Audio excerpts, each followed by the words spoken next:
Hello বন্ধুরা, আশা করি তোমরা সবাই ভালো আছো। আমার চ্যানেল প্রত্যেককে স্বাগত। তোমাদের স্টাডি উইথ অনিকেত, আমি অনিকেত তোমাদের সাথে রয়েছি। আজ তোমাদের জন্য একটা গুরুত্বপূর্ণ নোটিফিকেশন নিয়ে চলে আসলাম। হ্যাঁ, তোমরা থাম্বনেল দেখেই বুঝতে পেরেছো তোমাদের কিন্তু জল দপ্তরের নিয়োগ, অর্থাৎ কিন্তু জল জীবন প্রকল্পে বা জল দপ্তরে কিন্তু নিয়োগ হতে চলেছে। কবে নিয়োগ হতে চলেছে বিস্তারিত ভিডিওতে আমি জানিয়েছি। যারা চ্যানেল নতুন আছে চ্যানেলটিকে সাবস্ক্রাইব করে অবশ্যই পাশে দেখো, ভিডিওটা লাস্ট অবধি দেখো, তাহলে বুঝতে পারবে কি কি লাস্টে একদম ফুল ইনফরমেশন আমি ভিডিওতে দিয়ে দিয়েছি।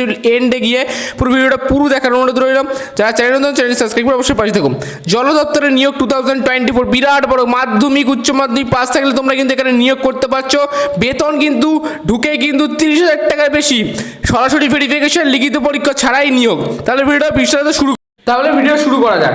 কিভাবে আবেদন করতে হবে একটু সিলেকশনটা দেখে নাও। কবে নিয়োগ হবে, কবে নিয়োগ হতে চলেছে সমস্ত কিছু বিস্তারিত ভিডিওতে জানিয়েছি। তাহলে কিভাবে আবেদন করতে হবে একটু দেখে নাও। জল জীবন মিশন রিকোয়ারমেন্ট 2024। প্রথমে তোমরা সকল চাকরি প্রার্থীদের জন্য চাকরির বিশাল সুযোগ।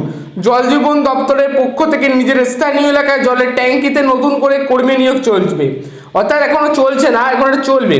তাই এই সুযোগকে হাতছাড়া না করে জেনে নিন আজকের এই প্রতিবেদনের মাধ্যমে কি কি আবেদন করতে লাগছে, আবেদন করার কি কি যোগ্যতা লাগছে, ডকুমেন্টস কি লাগছে, এজ লিমিট কি লাগছে, সমস্ত কিছু যাবতীয় গুরুত্বপূর্ণ তথ্য আমি ভিডিওতে আলোচনা করেছি।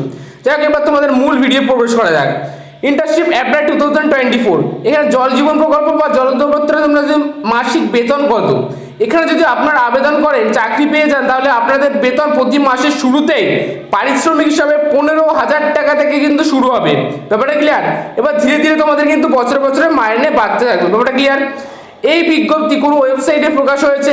এটা কি আজও বিজ্ঞপ্তি প্রকাশ হয়েছে? না, এখন প্রকাশ হয়নি, কিছুদিন পর বেরোবে। ঠিক আছে, তোমাদের সামনেটা তুলে ধরলাম। এবার তোমাদের নেক্সট স্টেপে যেটা আমি আলোচনা করব সেটা একবার গুরুত্বপূর্ণ বিষয়, সেটা দেখতে থাকো। নিয়োগ প্রক্রিয়া বা সিলেকশন প্রসেস কি থাকছে এখানে প্রার্থীদের কোনো রকম আগে থেকে পরীক্ষা দিতে হবে না, অর্থাৎ তোমাদের কোনো রকম লিখিত পরীক্ষা দিতে হবে না। এখানে সম্পূর্ণ একটা যোগ্যতার ভিত্তিতে, অর্থাৎ ইন্টারভিউ বা স্নাতকে অর্থাৎ গ্র্যাজুয়েশন পাস করলেই প্রাপ্ত নম্বরের উপর ভিত্তি করে এখানে প্রার্থীদের নিয়োগ করা হবে। এটা ক্লিয়ার? আবেদন পদ্ধতি কি লাগছে? এখানে প্রার্থীদের অনলাইনের মাধ্যমে নিজেদের আবেদন অন্তর্ভুক্ত করতে হবে। সর্বপ্রথম সংস্থার অফিসিয়াল ওয়েবসাইটে যেতে হবে, যেখানে রেজিস্ট্রেশন করে সঙ্গে যা যা তথ্য চেয়েছে সেগুলোকে নির্দিষ্ট সময়ের মধ্যে আপলোড করে নির্দিষ্ট টাইমের মধ্যে আবেদন প্রক্রিয়া সম্পূর্ণ করতে পারবে। ঠিক আছে, ওটা ক্লিয়ার? এছাড়াও আরও বিষয় বিস্তারিত জানার জন্য আমি পুরো লাস্ট এন্ডে একদম আলোচনা করেছি। ভিডিওটা স্কিপ করো না, বারবার বলছি, কেটে দেখলে কিন্তু কিচ্ছু বুঝতে পারবে না। পুরো বিস্তারিত দেখো। যারা চ্যানেল নতুন আছে যারা সাবস্ক্রাইব করে অবশ্যই পাশে দেখো। আর কোন জেলা থেকে তোমরা দেখছো অবশ্যই আমাকে কমেন্ট করে জানাও। ব্যাস এইটুকুই। এবার তোমাদের নেক্সট স্টেপে যেটা আমি আলোচনা করব, শিক্ষাগত যোগ্যতা বা কোয়ালিফিকেশন, অর্থাৎ তোমাদের শিক্ষাগত যোগ্যতা বা কোয়ালিফিকেশন কি লাগছে, অর্থাৎ আগ্রহ প্রার্থীদের, অর্থাৎ তোমাদের যাদের এই শিক্ষাগত যোগ্যতা অর্থাৎ জল জীবনের চাকরি করার ইচ্ছা, অর্থাৎ এই জল দপ্তরে চাকরির জন্য ইচ্ছা রয়েছে, আগ্রহ প্রার্থীদের জল জীবন দপ্তরে আবেদন করতে যে কোনো একটি প্রতিষ্ঠিত বোর্ড থেকে, তোমরা যে কোনো বোর্ড থেকে কিন্তু মাধ্যমিক পাস সার্টিফিকেট লাগবে বা সঙ্গে রেজাল্ট মার্কশিট লাগবেই, তাহলে সেই আবেদন করার যোগ্য হবে। ব্যাপারটা ক্লিয়ার? এবার বয়স সীমা কি লাগছে বা এজ ক্রাইটেরিয়া তোমাদের কি লাগবে, অর্থাৎ জল জীবনের প্রকল্পে তোমরা যদি নিয়োগ করতে চাও তোমাদের এজ ক্রাইটেরিয়া একটা গুরুত্বপূর্ণ বিষয়। আবেদন করতে ইচ্ছুক প্রার্থীদের, অর্থাৎ তোমাদের ইচ্ছুক প্রার্থীদের বা তোমাদের ইচ্ছাকৃত যে প্রার্থী রয়েছে, তোমাদের ন্যূনতম যে বয়স রাখা হয়েছে 18 থেকে 35 বছরের মধ্যে কিন্তু তোমাদের এজ রাখা হয়েছে। এছাড়াও যারা SC ST OBC EWS candidate রয়েছে তোমরা অবশ্যই বয়স সীমা ছাড় পাচ্ছ। ব্যাপারটা ক্লিয়ার? এবার আসি নেক্সট স্টেপে।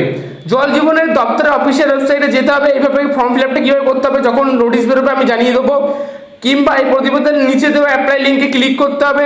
নিজের মোবাইল নাম্বার ইমেল আইডি দিয়ে রেজিস্ট্রেশন করতে হবে। তোমরা যদি এগুলো নাও পারো তোমরা কিন্তু সাইবার ক্যাফে গিয়ে তোমরা বিস্তারিত কিন্তু আবেদন করতে পারো, কি নোটিশ আসলে আমি জানিয়ে দেবো। যাবতীয় তথ্য দিয়ে আবেদন ফর্ম পূরণ করুন এবং প্রয়োজনীয় ডকুমেন্টস আপলোড করুন। ব্যাপারটা ক্লিয়ার? আবেদন ফর্মটি সাবমিট করুন এবং প্রয়োজনের জন্য প্রিন্ট আউট বের করে নিন। ব্যাপারটা ক্লিয়ার? এবার তোমাদের মাসিক বেতন, আগেই বলে দিলাম মাসিক বেতনটা তোমাদের একটু দেখে নাও। তো ভালোভাবে একটা গুরুত্বপূর্ণ বিষয়, মাসিক বেতন একটা গুরুত্বপূর্ণ বিষয় ফ্যাক্টর হয়ে থাকে। এখানে যদি আপনারা আবেদন করেন চাকরি পেয়ে যান, তাহলে আপনাদের বেতন কিন্তু প্রতি মাসে পারিশ্রমিক হিসাবে প্রথম থেকে কিন্তু 15,000 টাকা থেকে শুরু, প্রত্যেক মাসে মাসে বাড়তে থাকবে। ভিডিও ভালো লাগলে শেয়ার করো।